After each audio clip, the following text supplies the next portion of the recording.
تو این پست میپردازیم به تمرین بشکن دست راست و بشکن دست چپ. اول از بشکن دست چپ شروع میکنیم. از بشکن 1 میگیم 1 2 3 4. بعد بریم سراغ بشکن دست راست.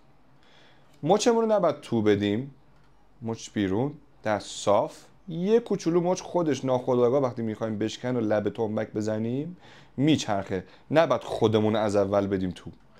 دست رو میاریم بغل، از انگشت اول شروع میکنیم، میگیم 1 2 3 4. تمرین ما میشه از دست راست انتقالش به دست چپ. 1 2 3 4 1 2 3 4 1 2 3 4 1 2 3 4. تمرین دوم تک تک میزنیم. میگیم 1 1 2 2 3 3 4 4 1 1 2 2 3 3 4